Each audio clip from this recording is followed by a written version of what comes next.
Hello, everyone. Brady, Charlie, Garriet, Tubman here. We are bringing you another week of wrestling. I've been busy past couple weeks. I've got an overlap right now of a Broadway show coming up here and our chorus thing and basketball. I had a dress rehearsal for Broadway today from 8 a.m. to 8 p.m. basically. I was there till 7:45. And showed up, just had some food, and I'm ready to go. Garrett, what's been going on with you?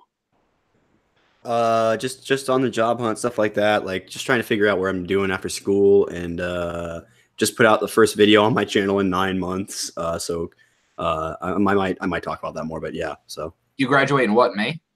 In March, March the 13th. So we're less than a month out, 3 weeks away.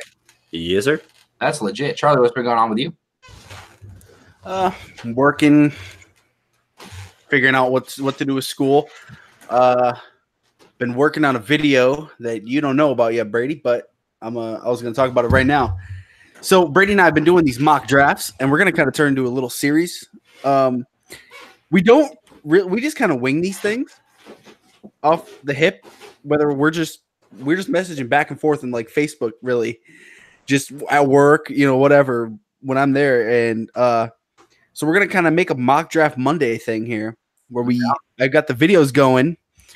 And yeah, I mean, because the mock drafts are ever changing. Like literally you could make a new mock draft every single time you did one. You could do thousands and it could be different every single time. So yeah, it's just fun little things that we do. And then we're going to dive into some of the picks. Especially with the NFL Combine coming up soon. Yeah, exactly. Maybe, yeah. So maybe that's the time. You'll have more information, obviously. All right, cool. Let's get into some wrestling. So, it was kind of an odd week for wrestling in the fact of if you run down Raw's card, obviously the big theme of Raw this week was that Triple H came out and announced that they were going to be debuts of 4 NXT superstars, Ricochet, Aleister Black, and the team of Johnny Gargano and Tommaso Ciampa. They're kind of being listed as a team, as they should. And then we kind of got to see them on Raw and SmackDown to see how they would be pushed. So WWE has seemed to like this idea of putting people on multiple shows and see where they kind of stick, potentially seeing where the writers are going to write best for them. Hopefully that's hopefully the goal is that they're like, all right, where, which show are they going to fit best, where the writers really want to write for whoever we end up bringing up. So we saw them on both shows, and Triple H came out at the beginning of Raw and announced that these 4 guys are going to be debuting. Just as soon as this was announced, Charlie, what was your initial reaction when you heard this? I was pretty blown away, honestly. Yeah, because it's like it's something that we talk about. We're like, man, they got all this talent down there. What are they doing with it? They're just letting it brew. And they're like, you know what? Top 4 guys, let's do it. And honestly, NXT wouldn't really be that hurt. That's what's crazy, because NXT is so loaded that it would only help push more people into the spotlight. Yeah, I was very excited about it. Garrett? Yeah, same. I was really shocked. I was surprised that they went this quickly, because we just had the On the Way the WWE stuff starting back in December, and Lars's stuff a little bit before that, So, so it's actually crazy that they're doing it this quickly. I almost wonder if this is someone in the back is like, well, these didn't work out, so we got to try again before Mania to build some hype. I don't know, but I was definitely excited. Yeah, and this was news that basically about 2 hours before Raw, the news dropped that these 4 were backstage at Raw, but people didn't really know why. Maybe they're just kind of there, Maybe they work a dark match, whatever it was. And then about an hour before Raw, they're like, no, they're actually wrestling. And everyone's like, oh, dang. Okay, cool. So, I mean, why not for a random Raw in Lafayette, before they start going to some bigger cities, which we'll talk about as we go in. Very true. Let's go down some matches on Raw that, I mean, you guys can talk about them if you want, but matches were really, I kind of saw them as unconsequential. We had Braun Strowman versus Baron Corbin. We had Paul Heyman with a little video package with Brock Lesnar. The video's great. It's always great, but very generic. Paul Heyman promo. We had the Lucha House Party versus Zack Ryder and Kurt Hawkins. Heavy Machinery trying to impress Lacey Evans. We can talk about Heavy Machinery in a little bit. And then Sasha and Bayley kind of just having their little crowning moment after winning the titles. Oh, and Drew McIntyre versus Dean Ambrose, which, in my opinion, I mean, it's obvious that Ambrose just kind of doesn't want to be there. He's going through the motions. But yeah. And they're pushing people kind of over him. Welcome, Damien and Smarkdown from Portugal. Damien and I we've been talking a bunch of situations on Twitter. Damien's my bro. There we go. I appreciate it, guys. DMs are open. Avasoki tweets. You let me know. I'll talk to you.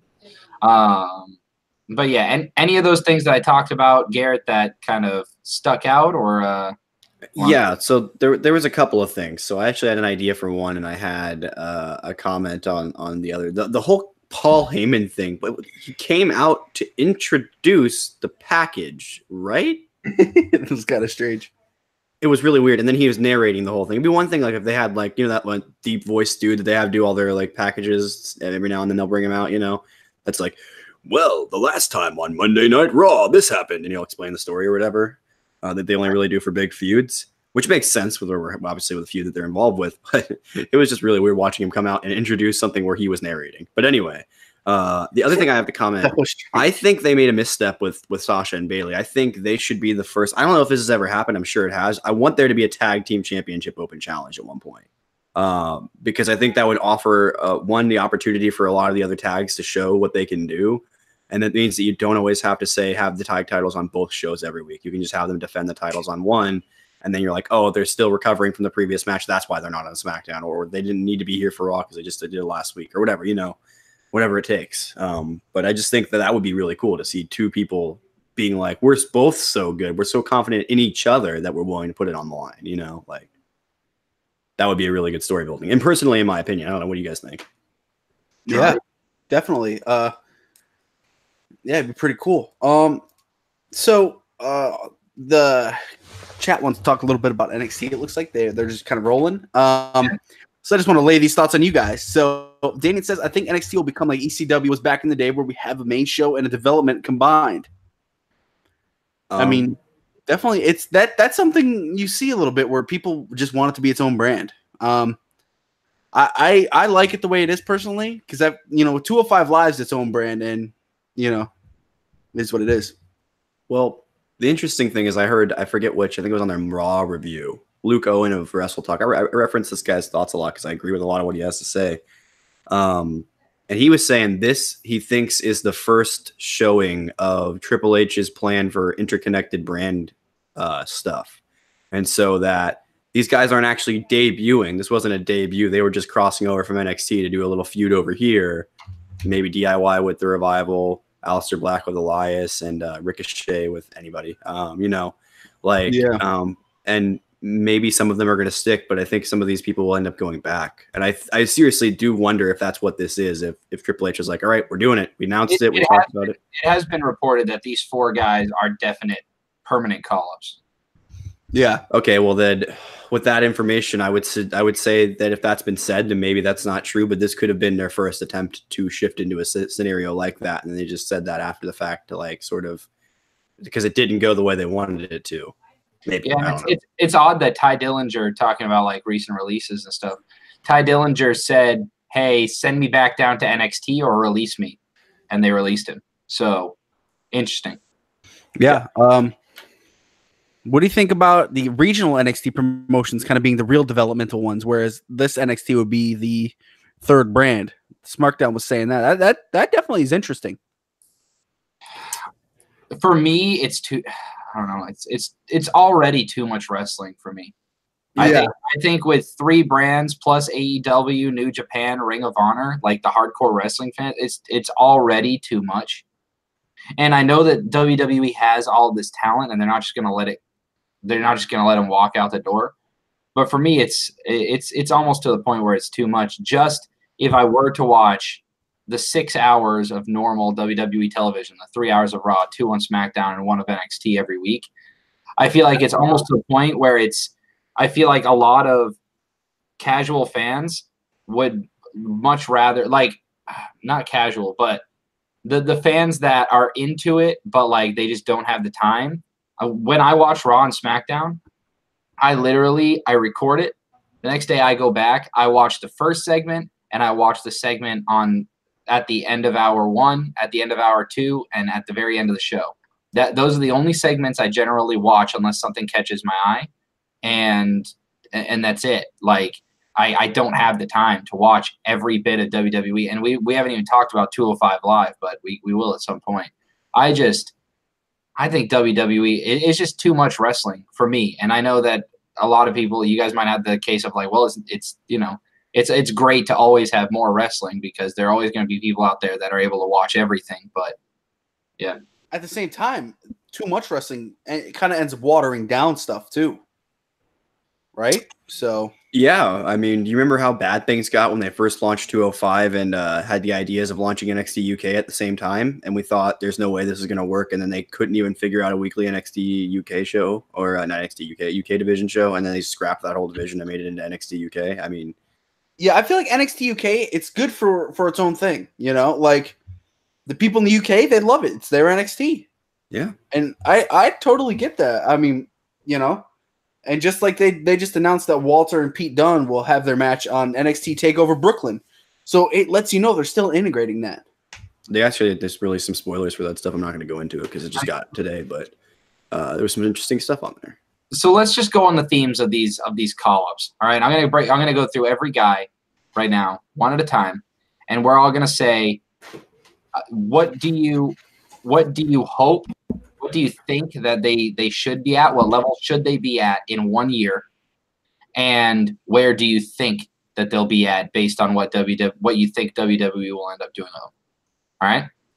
So let's go through probably the guy that they've booked the best so far, Aleister Black. Charlie, where do you think he should be a year from now, and where do you think he will be?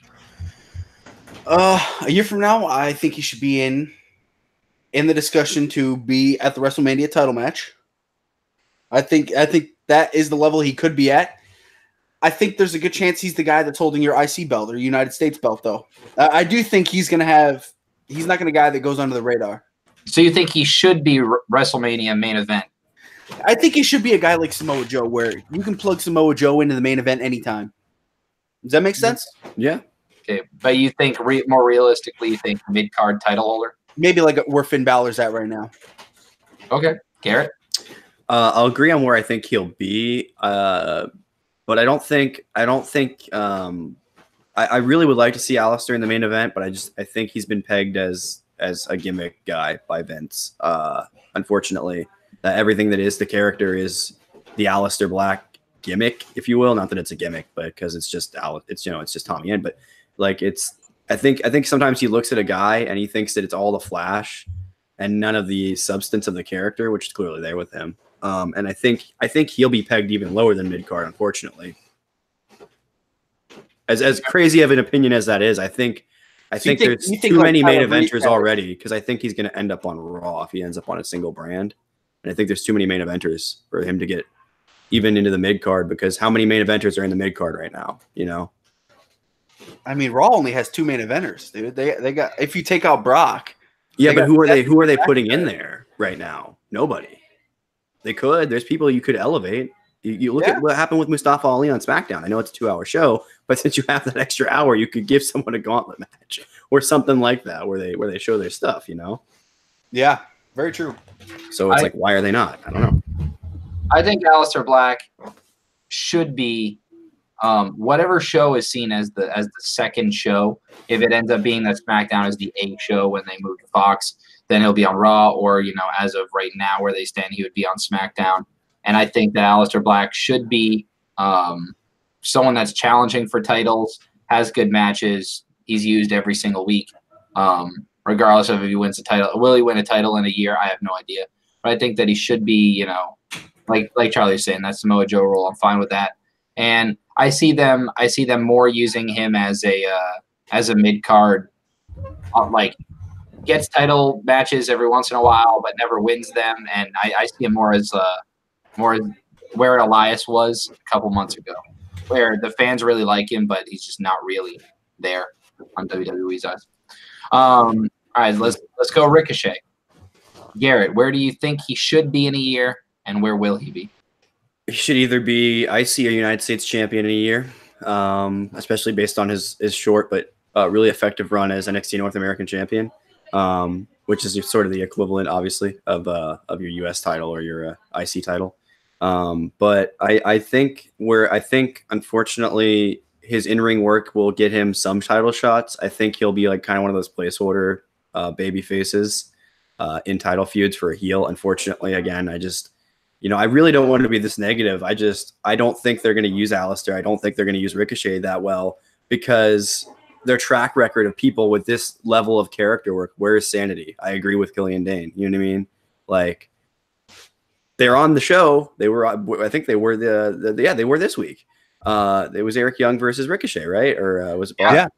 Was it Young versus Ricochet. Yeah, which was a great match. They haven't been on TV in months, and then all of a sudden they came back and they were like, Eric Young, the leader of Sanity, and Sanity is so dangerous. And I'm saying, dude, literally people could have like gone. They could have just not watched wrestling for 3 months and came back. They could have been watching wrestling for the past 3 months and they would have no idea who. I was about to say, you could have stopped watching wrestling, not watched wrestling again for the entire time that they've not been on TV and come back and be like, oh yeah, Sanity's still good. But you wouldn't know that there had been 3 months where, you know what I mean? Yeah. Where they were just gone and it would feel like the same people to you. But if yeah, that's weird. Charlie Ricochet's your boy. Where for sure. Where will he be? Yeah, dude.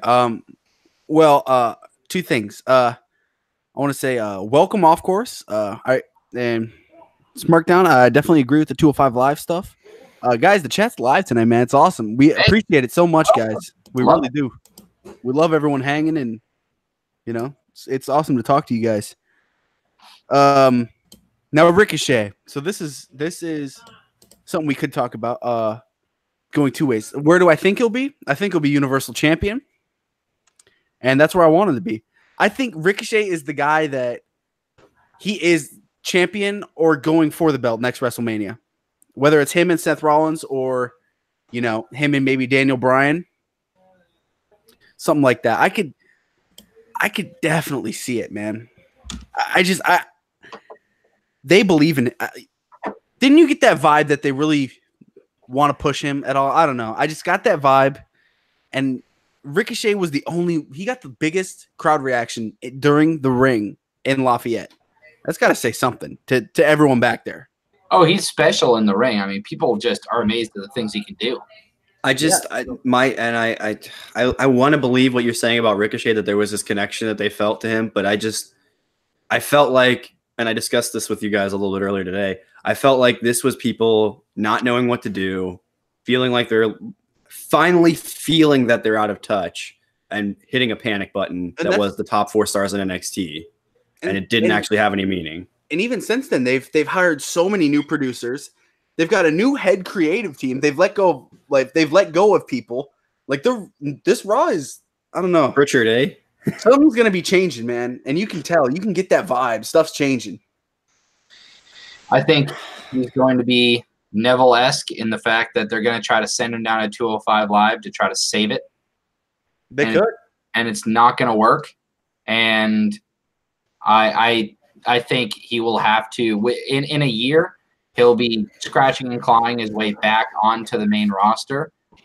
Maybe he'll get put in a tag team with someone, with a bigger guy that also needs that push. And I think maybe Ricochet would be really great as a hot tag team specialist, because look at what good it's done with Kofi Kingston. And that's all Japan used him as. He was just a tag team guy. That's true. Smarkdown was saying Ricochet has everything to be an actual superstar. Mismanagement is the only thing that can ruin. And I do think that's what's going to happen. He's going to be completely mismanaged, and they're not going to know what to do with him. They're going to say, sweet, he does flips, but he's not as big as Seth Rollins, who also does flips, and so we're going to put him on 205 Live. And I mean, he might be able to push it. I mean, he's just someone where, like, I don't want to say like he's not a WWE guy, because he is. WWE has shifted. I mean, we saw them put Gargano and Ciampa over the bar, really big teams over the bar, this week. So it's not saying that he can't make it. It's just there are a lot of guys out there that WWE sees them all as the same type of person. Does WWE really see Ricochet and TJP all that differently, and they just released TJP? So I would like to think they do, but I guess we don't know. But TJP, I mean, yeah, that's a whole fun story. If you're WWE, who do they like Ricochet or Lio Rush better? Do they put them on the same playing field? Probably. Lio Rush cuts a better promo than Ricochet. Does that mean he's better? Somebody who I would argue was in the same spot as Ricochet for a long time in NXT was Andrade. Sort of that, not gatekeeper, because that's more what Andrade was, but like if you needed a good match that wasn't going to be for a title, you throw him in with somebody that's good, you're good. You know what I mean? Yeah. Even with a paper bag, you know what I mean? Whatever. I make that joke a lot, but and Andrade was completely mismanaged, I think, for his like first, what was it, like a couple of months he wasn't even really there. I mean, like, so it's like I don't know what to think about that. If they view these guys as in slots, which it clearly seems like they do, but there's not a slot for these guys on the main roster, what does that mean? You know who Ricochet needs to tag with? Let's hear it. Velveteen Dream. That'd be awesome. What if he tags with Aleister Black? It's possible. We're seeing a lot of discussion about 205 Live, and it's intriguing because we were kind of talking amongst ourselves in our chat on maybe doing something about how we would, how do you save 205 Live? And I feel like that could be something. From what I'm getting tonight, I feel like everyone's very interested in how they can make 205 Live great. Like, make the cruiserweight division something special. Make it the junior heavyweight division, like how the junior heavyweight division is seen in Japan. Right? Because let's be honest, as soon as I almost said Netflix, as soon as NXT is on Fox, Vince McMahon is going to be way more interested in what is going on the television, and NXT is going to be much more like main roster WWE than it ever has been. And generally, the people that like NXT are the people that don't like the main roster stuff that WWE pushes. They like the underground feel of NXT, and 205 Live could become that show. There's been a suggestion in the chat that Kushida could be like a spot similar to that. I mean, oh yeah, I don't think he's touching NXT. I would be shocked. I mean, I don't know. Because you think that, but then you have somebody like Adam Cole, who's a really established name on the indies, and he goes. Now, granted, obviously, I think he might have wanted to go. I don't know if that's something you get to decide or not. Probably not. Although if you express interest, they might be more likely to do it. And granted, that was great for his potential career, but at the same time, if they took him to the main roster, he would have been a superstar instantly. True. All right. So let's go on. Let's keep going. Go ahead. Johnny Gargano. All right. He's once again kind of smaller. He could be someone they'd peg for 205 Live, but he'd be the biggest star right away. Absolutely. But it seems like they're definitely more keen on keeping him and Ciampa together. So we can delve into it a little bit. We don't have to go crazy into it, but I think WWE with Gargano and Ciampa. The sad thing is, okay, what they should do is bring them up as a heel tag team and have them beat the crap, even as smaller guys, out of babyface teams is what they should do, but they won't. So I think that they should be tag champions in a year, like substantially into a run. They should be the tag champions going into next year's WrestleMania to face a face team, keep him as the dark DIY. Where do I think they will be? I think WWE is going to have them be a babyface team. People are going to boo the crap out of it because they know how good they can be, especially Ciampa as a heel. Ciampa as a babyface, not really something I care to see. He's so good as a heel. And then eventually they'll turn Ciampa heel, or WWE, since they always think they're smart, they'll turn Johnny Gargano heel on Ciampa and just mess the whole thing up, even though it just seems like a WWE thing. Oh, you thought Ciampa was going to be the one to turn, swerved you, it's Gargano, and then they're going to have a match that's underwhelming, and then I think that they're both just kind of, they probably go to different brands, and they're both competing for mid-card titles in a year. Okay. Charlie? I think Johnny Gargano will be a babyface. I think he'll be pushed a little bit. I guess where I would like to see him, I'd like to see him, jumping around the U.S. belt, making it really good, giving us some high flying, really some good matches. I guess he's not much of a high flyer. He's just a really good technical. Yeah, he really isn't. He does spring a little bit, but not much. But yeah, I threw myself off. Where do I see him though? I'm trying to compare it to like a role. Maybe where maybe the year like Randy Orton had, where he kind of more has like these side programs, and then when they need him, they'll toss him in a little something here and there. You know what I mean? So I kind of see him being like that, where he's just a baby face, almost like Elias when Elias was face, right? He just kind of has side programs, really. I mean, I'm just saying I can already see him getting beat by Baron Corbin on a pay-per-view in a couple months. I can definitely see that. Yes. Because he's small. Yeah. I definitely see that being a thing. Garrett? Yeah, I would like to see. Well, I wonder if it's indicative that they debuted him with what's equivalent to a heavyweight title, that Tommaso is probably not going to be considered a cruiserweight or anything like that. Yeah. He's going to be in the heavyweight division once he breaks with Johnny. But I see them kind of doing something similar to what happened in NXT. Obviously, they're going to run that back because they obviously are resetting things so they can, because they want him to do. But I don't think they're going to do as great of work as they did the second time around, as usually goes with WWE NXT feuds that get rebooted, But I agree with you guys. I don't think they're going to end up using Johnny. I think he's going to be a mid-card feud, not even a title holder, title holders. Now it'd be awesome if maybe they break early. Now I don't want to see them not win the tag belts, but maybe it's right after, and Tommaso's like, we won these titles, I don't care anymore. It's just kind of like in the same way that Dean did, but better. And so, as long as they don't do the Johnny turn, I think that will be fine. But after that, I think we could potentially, if it's soon, see him even lose to like Finn, even though it's like a face on face thing, which says a lot because how they view Finn, Yeah. Yeah. Charlie, I didn't really get your opinion on Tommaso. Where do you see him in a year? Yeah, man. If they do this heel character right, I mean, the sky's the limit, hopefully. I mean, Daniel Bryan's heel character is WWE champion, right? Yeah. And, I mean, Ciampa looked... See, it was weird with Ciampa, because Ciampa looks big because of how jacked he is, but standing next to Sheamus, it was like, what the hell? But, if they can get over that, I mean, the sky's the limit for him, right? With this heel character.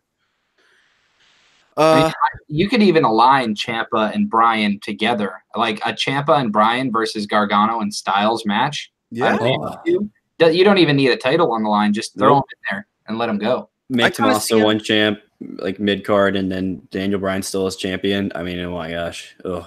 I see Ciampa being a guy that's featured on TV every week, and I think, I don't know, I'm going to say by this time next year, he could be going for one of those mid card belts. I mean, these are top guys, so it's not out of the realm of possibility all four of them are doing something like that. Oh, I agree. So I know I've kind of said it with everyone, but other than Ricochet, I think this could be a guy that is holding the IC belt with a badass heel reign, or if they're like, let's screw it, let's do Seth Rollins versus Tommaso Ciampa. Let's go all out with this. Let's see this heel character that got him so over on Twitter with it and everything, Oh yeah.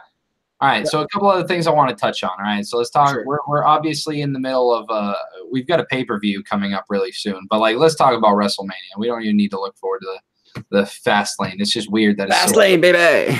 But all right. So Dave Meltzer reported that the top 3 women in WWE's eyes after Ronda Rousey leaves are Charlotte, Becky Lynch, and Lacey Evans. Now, anyone that watched Lacey Evans in NXT, it's just in ring-wise, she is not ready, but she is definitely the Vince McMahon type. Do you think, Charlie, there's any way they have Lacey Evans beat Asuka clean at Mania for the title? I don't want to say 50-50, so I'm going to change it.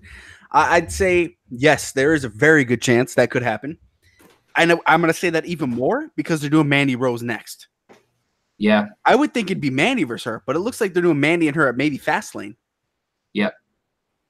That leaves your Lacey Evans spot open. You know how they're gonna do it, right? You know how she's gonna get this match, right? I don't. What is her gimmick right now, guys? What is her gimmick? She comes out and just distracts. Walks down, distracts people. She's gonna distract Asuka, and Asuka's gonna almost lose, or she's gonna distract Mandy or something. You know what I mean? Like she distracts Asuka. Asuka loses. It's Mandy versus Lacey Evans. Well, Lacey Evans 100% is gonna get a title shot without even stepping into the ring before Mania. Kind of like Lana. Yeah. Except it won't go over like it did with Lana. She won't have a Rusev backing her up. I mean, I want to give her the benefit of the doubt. Maybe she's gotten much, much better. Maybe like she's been showing them something since we last saw her in a decent match on NXT. So that was the thing with Lana. She hadn't done anything yet, and the fact that she could do anything was impressive, you know? So it's like, is that how it's going to be with Lacey? If she could even have a crap match that's better than just garbage, you know, is that going to be good enough? Yeah, I thought Mandy and Asuka was a good match on SmackDown this week. It showed all of Mandy's strength. It was good. Mandy has improved. It's so funny. Remember when they called up those 6 girls, and we thought that all of them were just like they had the 2 trios, and we thought all of them like they were just so stupid, and all the girls were trash. I can't pick one person. Like you got what? Mandy, Sonya, Riot Squad. Well, we always thought Ruby was good. Yeah, Ruby we always were behind. Right? But out of all of the ones that got called up, we were like, okay, well, obviously it's Ruby, and then it's Paige leading the other one. So, like, but the other 4 have been doing great. Yeah. Like, good on them. Really good on them. We had Lana is the best. Kofi Kingston is going to face Daniel Bryan at Fastlane. Garrett, do you see that feud carrying over to WrestleMania, or do you think that this is kind of WWE's way of patting Kofi on the back and giving him a title match? I do think it is that. However, I did see some interesting discussion about how this is very, very similar to when Eddie Guerrero beat Brock Lesnar for the title at No Way Out, which then led to Mania.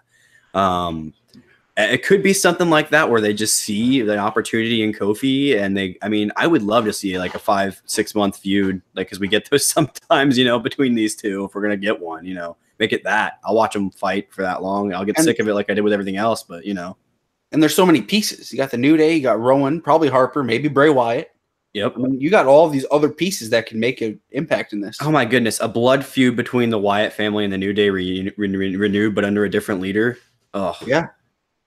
Now that brings me into my next point. So I'm really glad you brought up the Daniel Bryan thing. So the report from Dave Meltzer was that WWE is looking at one of 2 returning stars to face Daniel Bryan, which makes sense because there's really been no direction with Daniel Bryan's title going forward.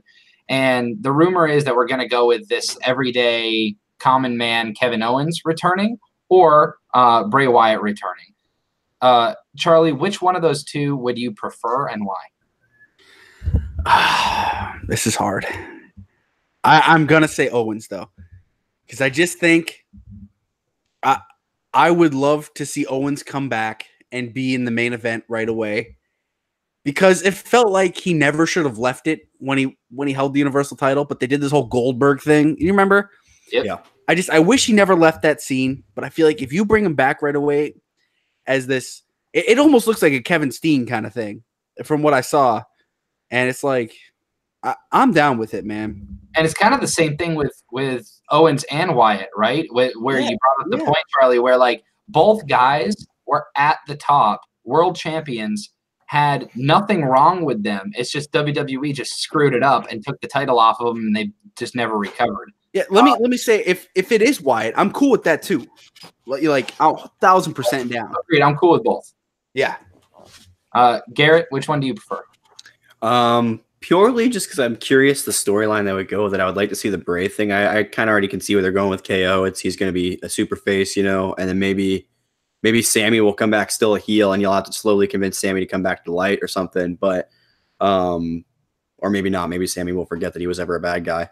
You know, but like, I mean, you know, that's how they book stuff. So, but anyway, the other thing about the Bray Wyatt thing is it's even if he's not like joining, if that's not the feud you're going with, like you took my people. What's going on? You obviously debut Harper as well if you can get him back if he's not still hurt. You know what I mean? Oh, what if they debuted Harper on Wyatt's side? Oh, okay. He's trying to slowly get him back, and he's got Harper still on his side. Yep, a battle of the Wyatts. I mean, there was an angle where Daniel Bryan was part of the Wyatt family at one point. So, I mean, right? Yeah. So it wasn't great, but it was there. So you could also play back that history if you wanted to. Who knows? Now, I know that you guys aren't much for sports betting. I got 2 more questions for you. The first one is we see The Miz and Shane McMahon. We saw Miz's public apology to Shane on SmackDown and announced that at Fastlane, when they get their rematch for the titles, that Miz's entire family, including his dad, will be sitting front row. So obviously this family storyline is going to come into play some way. If you were a betting man, Garrett, would you bet for The Miz? And because let's be honest, one of 2 things is happening: they're winning the titles back and then going into Mania with the titles, or something's going to happen and Miz and Shane are facing each other at Mania. If you were betting, which of those 2 you think are happening? There was a subtle hint about which one of these I think it will be in the promo we were just talking about, where Miz kind of hinted that he's using Shane to get these title shots. And I think Shane's going to realize that he kind of got manipulated into making a match by The Miz. Because Miz kind of went back to heel Miz for like about 2 seconds in the middle of this promo. And so you're wondering if this is just a masquerade, kind of like what Randy Orton did when he kind of sort of turned face with the Wyatt family. It was more, I mean, at the time it was a heel turn, but let's be honest, it turned him face. Yeah. And more of a face than he was at the time anyway, in the feud. But anyway, yeah, I mean, it could be something like that. I don't know. I would really like to see if we could have 3 WrestleManias in a row where Shane McMahon has a really good match. Yeah. Charlie, I have to ask, if they go the route and they get Miz's dad involved in this storyline, Mr. Miz. How big of a pop would it be if Mr. Miz were to knock out Vince McMahon cold at Mania? I'm thinking Hogan at the Dome pop. Yeah. No, I think they're going to go the route of them facing each other for sure.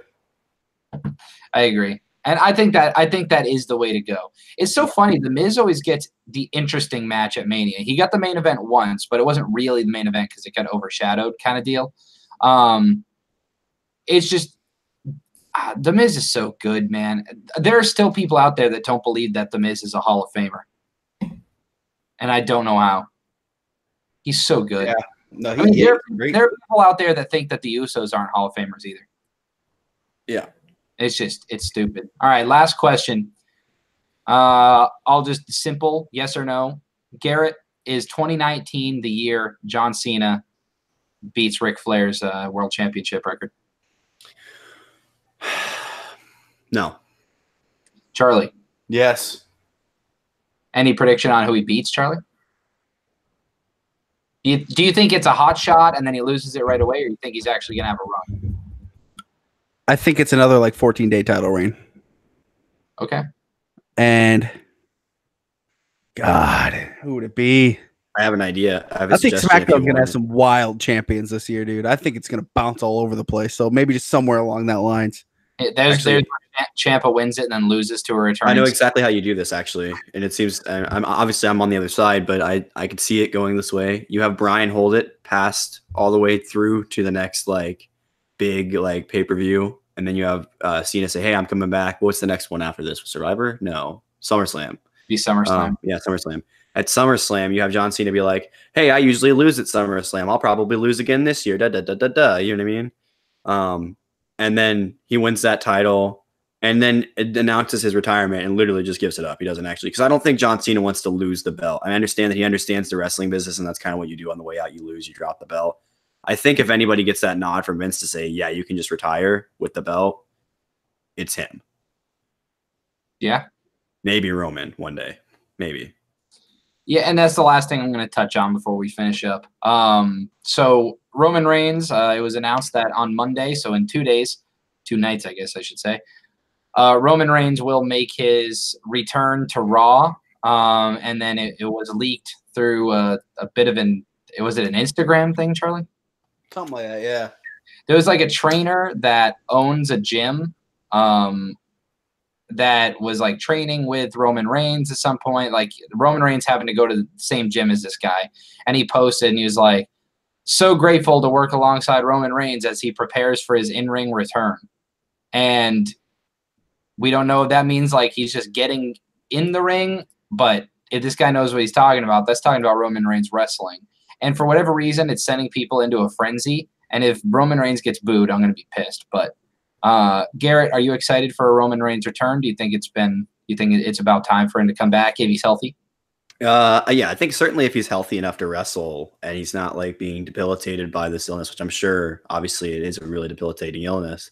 But I think as long as he is healthy enough, I think it will be fine. I do, however, think he's not actually going to be returning to the ring. I think this is going to be a promo of some kind of I think this will actually just be an update and maybe a timetable for when he could be back. I would say, though, if they're going to bring him back, it would be before Mania to add some hype. But I also don't think Roman would go to a gym, and even if he was friends with a guy, telegraph to him what he was doing.